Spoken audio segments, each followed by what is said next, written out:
सबा समझ नहीं आ रही दीनू। कैसे बताऊं मैं तुमको। पता नहीं तुम्हारी कैसी हालत होगी ये बात सुनकर।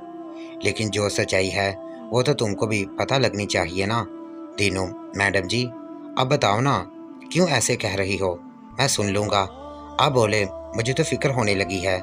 सबा को महसूस हो रहा था अगर उसको अच्छे से गुस्सा दिलवा दूं तो काम बन जाएगा। उसे बस कंट्रोल करना होगा। सबा, तो सुनो, तुम्हारी बीवी बानो इस वक्त मौलवी साहब के घर उनकी बीवी के पास नहीं बल्कि मेजर के घर पर है। तीनू तो जैसे उछल ही पड़ा, एकदम गुस्से से सबा की तरफ बढ़ा और बोला, क्या बात कर रही हो आप मैडम जी। वो वहाँ क्यों होगी इस वक्त रात में। उसे वहाँ क्या काम हो सकता है। आप गलत बात कर रही हो। कैसे इल्ज़ाम लगा रहे हो आप मेरी बीवी पर। ऐसा नहीं हो सकता। सबा ने उसके मोटे चौड़े कंधे पर हाथ रखा, उसके कंधे को थपथपाकर बोली, इतना गुस्सा ऐसे ही ना करो। मैं ठीक कह रही हूँ। बानो इस वक्त मेजर साहब के घर पर है, उनके फ्लैट में। तीनों सबा के हाथों का लिमस अपने शोल्डर पर महसूस कर रहा था। लेकिन इस वक्त उसे क्या काम हो सकता है वहाँ पर, मुझे तो समझ नहीं आ रही। सबा, नहीं, अगर तुमको यकीन नहीं है तो तुम खुद चलकर देख लो वहाँ पर कि वो वहाँ क्या कर रही है। तीनों, चले मैडम जी। वो काफ़ी गुस्से में लग रहा था। दोनों बेसमेंट से ऊपर की तरफ बढ़े। अभी ऊपर को चढ़ने ही लगे थे कि ऊपर की सीढ़ियों से किसी की तेजी से नीचे उतरने की आवाज़ आने लगी, जैसे कोई मर्द उतर रहा हो। सबा घबरा गई कि वो क्या जवाब देगी। अभी कुछ देर पहले जिस बात का उसे डर था वो फिर से उसके साथ होने लगी थी। सबा, ओ नो दीनू, ये कौन आ रहा है। अगर किसी ने मुझे इस वक्त यहाँ देख लिया तो बहुत बुरा होगा। क्या करूँ मैं, जल्दी बोलो। दीनू को कुछ ना सूझा। उसने सबा का नंगा गोरा बाजू पकड़ा और उसे लेकर खींचता हुआ वहीं बेसमेंट के एक कॉर्नर में बने हुए छोटे से 5 फुट के कमरे की तरफ बढ़ा, जो कि बिल्डिंग में वाटर सप्लाई के लिए लगे हुए बड़े वाटर पंप के लिए बनाया हुआ था। दीनू ने उसके दरवाजे को लगा हुआ ताला खोला और जल्दी से सबा को अंदर धकेलकर बाहर से ताला लगा दिया। सबा अंदर गई तो अंदर बिल्कुल गुप अंधेरा था। अंदर कोई रोशनी नहीं थी, सिर्फ दरवाजे में से बाहर बेसमेंट की रोशनी ही आ रही थी। यहाँ सबा पहली बार आई थी और आई भी किस हालत में थी। हल्की हल्की रोशनी में इधर उधर देखा। बिल्कुल छोटा सा कमरा था। एक तरफ मोटर पंप लगा हुआ था, बाकी जगह खाली थी। गंदी सी जगह हो रही थी, ना कोई बैठने की जगह और ना कुछ और। सबा का दिल बुरी तरह से धड़क रहा था, खौफ के मारे कि ये पता नहीं कौन आ गया है। उसने बाहर झांकने की कोशिश की, लेकिन कहीं से कुछ नजर नहीं आ रहा था। वह दरवाजे को कान लगाकर बाहर की आवाज़ें सुनने लगी। खुद से ही उसका हाथ अपने बाजू पर चला गया, जहाँ उसे थोड़ी थोड़ी तकलीफ हो रही थी शायद। उस वक्त तो घबराहट और खौफ में से उसे ख्याल नहीं रहा था कि दीनू ने उसका बाजू अपने हाथ में पकड़ लिया था। लेकिन अब उसके हाथ की गिरफ्त की वजह से अपने नाजुक और नरम बाजू में हल्का सा दर्द महसूस हो रहा था। ये मैं कहाँ फंस गई हूँ। उस कमीनी को फंसाते फंसाते मैं खुद ही फंस गई हूँ।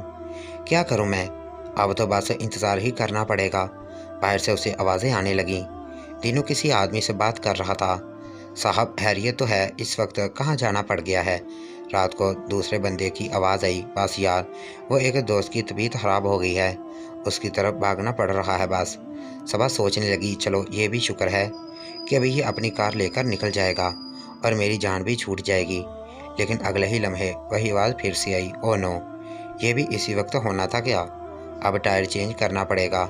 सबा का दिल बैठने लगा, ओ नो, ये मेरे लिए मुसीबत बढ़ती ही जा रही है। फिर से आवाज़ आई, ओ अब और मुसीबत देखो ना दीनू, मेरा जैक पाना एक दोस्त ने लिया था और मुझे वापस लेना याद नहीं रहा। अब क्या होगा। दीनू, तेरे पास है कोई पड़ा हुआ। दीनू, जी जी साहब, याद आया, एक एक्स्ट्रा जैक पाना वहाँ पंप वाले कमरे में पड़ा है। वो आदमी बोला, जा फिर जल्दी से ला। दीनू, अभी लाया साहब।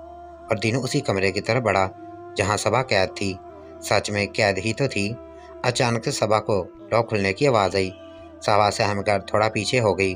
उस छोटे से कमरे में तो इतनी जगह नहीं थी कि कहीं आगे पीछे हो जा सके। समझो के दरवाजे से एक साइड पर सिर्फ 2 फुट चौड़ी और कोई 3 फुट जगह लंबी थी। जहाँ पर दरवाज़ा खुलने के बाद सबा को छुपना पड़ा। सबा का दिल ज़ोर ज़ोर से धड़क रहा था जब दरवाज़ा खुला। दीनू अंदर आया और सबा वाली साइड पर आ गया। अपना हाथ अंधेरे में ही बढ़ाकर इधर उधर मारने लगा। इतनी जगह तो थी नहीं कि सबा कहीं और होती। सीधा उसका हाथ सबा के नंगे बाजू से टकराया। उसने फ़ौरन से ही उसके दोनों नंगे बाजू अपने हाथों में थाम लिए, बहुत ही हल्के से, बिना कोई भी प्रेशर और ताकत लगाए। और फिर अपना मुंह अंधेरे में ही सबा के करीब लाकर बहुत ही धीरे से बोला, दीनू, वो जो आपके फ्लैट से नीचे के फ्लैट में रहते हैं ना, वो साहब बाहर जा रहे हैं। पता नहीं कोई इमरजेंसी पड़ गई है उनको, इसलिए। दीनू सबा के चेहरे के इतना करीब था कि अंधेरे की वजह से कि दीनू के मुंह से उसकी गर्म गर्म सांस सबा के चेहरे पर पड़ रही थी। उसके मुंह से आने वाले चर्च की गंदी बदबू सबा को अपनी सांसों में शामिल होती हुई महसूस हो रही थी और उसकी नाक में जैसे घुसती जा रही थी। बहुत ही मुश्किल हो रहा था सबा के लिए उसकी बदबू को बर्दाश्त करना, लेकिन इस सिचुएशन और टाइम के मुताबिक उसे यह सब बर्दाश्त करना था। उसको जवाब देने के लिए सबा बहुत ही धीमी आवाज़ में बोली, सबा, तो अब यहाँ क्यों आया है? दीनू, मैडम जी, क्या आपने कहा? सबा की आवाज़ शायद उसे नहीं आई थी ठीक से, तो सबा थोड़ा उसके चेहरे के और करीब हुई और दोबारा से अपनी बात उसे कही। ऐसे में अंधेरे से और इतना करीब होने की वजह से सबा की नाक भी दीनू की नाक से टकरा गई, लेकिन सबा ने फ़ौरन ही खुद को संभाला। दीनू ने भी अभी तक सबा के दोनों बाजू थामे हुए थे और उनको छोड़ा नहीं था। सबा के नरम और मुलायम बाजू को फील करते हुए दीनू को भी शायद बहुत अच्छा लग रहा था। उसने सबा को उसके बाजू से पकड़ते हुए थोड़ा सा और अपनी तरफ खींचा और अपना मुंह सबा के कान के पास लाकर बोला, दीनू, बस मैडम जी, उनको जैक देकर टाई तब्दील करवाता हूँ, फिर वो फारग, फिर आप चली जाना। इतनी छोटी सी जगह पर रात के इस टाइम मैं और बिल्कुल अंधेरे में दीनू अपने इतना करीब होना सबा को बिल्कुल भी अच्छा नहीं लग रहा था, लेकिन वो ऐसी हालत में फंस चुकी थी कि उसके लिए खामोश रहने के सिवा कोई और रास्ता नहीं था। दूसरी बात जिसके लिए सबा शक कर रही थी वो ये थी कि दीनू ने उसका कोई भी गलत फ़ायदा उठाने की कोशिश नहीं की थी। जो कुछ भी वो कर रहा था वो तो जैसे नॉर्मल था।